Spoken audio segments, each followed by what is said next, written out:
Last week I made a video about how a particular source broke history, and then I resurrected history from the dead. I explained how the sources we use are all written by flawed human beings, and thus all sources are flawed, and that all the narratives written by historians are therefore flawed too. My conclusion was that we cannot get to the objective truth with history, it is therefore subjective in nature. Well, a lot of people took offence to this idea, including some of my own commenters, like this gaslighter. It truly saddens me to hear Tick drop into a lame-ass relativistic speech about how the truth is subjective.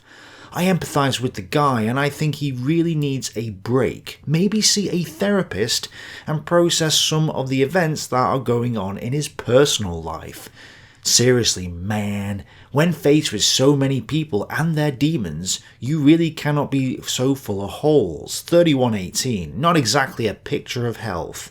Pet a cat, man, play with a dog. You are not going to intellectualise your way out of despair. Newsflash, there's nothing bad going on in my personal life at the minute. I had a recent bereavement, but as you'll see shortly, that didn't affect the views I expressed in this recent video. He wasn't the only one attacking me and saying similar things, but the irony of this gaslighter's comment is that I do actually dog sit on a semi-regular basis for my friend, who is now my editor, and here's a question for you. Do you know what my friend's dogs can do? I can tell them to sit, and they'll not only listen, but they'll actually do it as well. That's right, they'll sit and listen, which is more than I can say for a lot of my critics. The only real issues I have are all related to my professional life. Stalingrad is killing me. I'm trying to get my new editor up to speed. Then I've got the dirty taxman reaching into my pocket to touch my wallet like it did those girls on that island that didn't kill itself. I just recently did my taxes. But what's really getting to me is, specifically, the critics who don't listen to me and then argue from a point of ignorance. I don't mind if you don't agree, but I do mind when you don't listen and then spout a bunch of nonsense about what I supposedly said when I didn't say it. Isn't that right, Reddit? Who's lying about what I actually said again? I did not say that the table talks were reliable. That is a lie. You are lying scum as usual, which is not surprising considering this particular subreddit has lied and slandered me before. I'm not a Wehraboo. I don't love the Wehrmacht. But hey, you conservatives don't care about the truth, so why should I expect you to be honest now?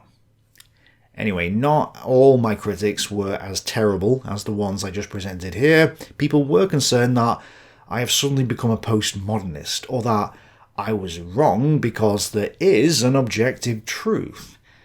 Well, to all the people who said that history wasn't subjective and that we can get to the objective truth, but also specifically to those that said I've recently gone off my rocker, need a break or a therapist, or that I should stick to tanks, I want you guys to listen now.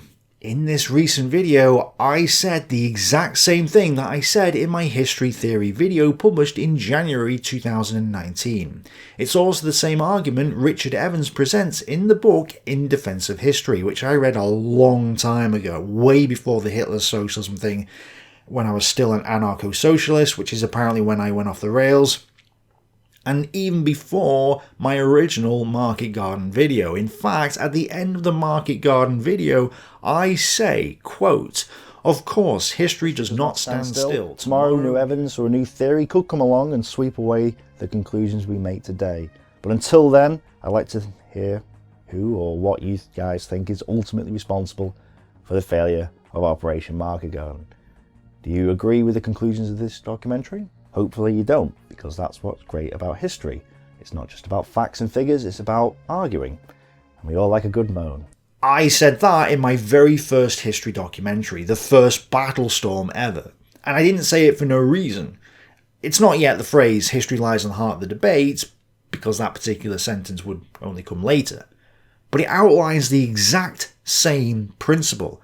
I've been saying the exact same thing from the very beginning. So it's not a case that I've recently gone off the rails or got my personal stuff going on or I need a therapist. I've been saying this since 2015, 7 years ago.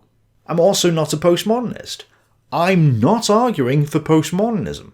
Postmodernists believe that the sources are subjective, so we must get rid of the evidence in favour of their objective truth, which unsurprisingly always turns out to be totalitarianism. I don't believe that.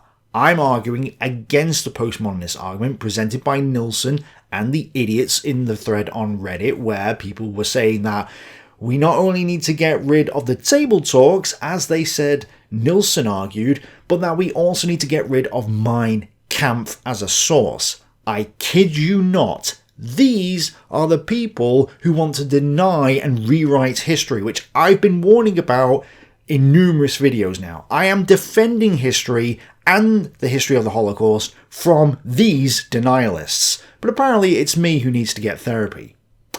Oh wait, no it isn't. The narratives that historians present might be flawed in some way, but we don't throw out the evidence. We should have an open and honest debate over everything to get as close to the objective truth as we're capable of doing. We'll never get to the objective truth, but we'll get closer the more we utilise the evidence, interpret it logically, and then debate it. That, in a nutshell, is the overall message I was trying to convey. The same one I said in my history theory video.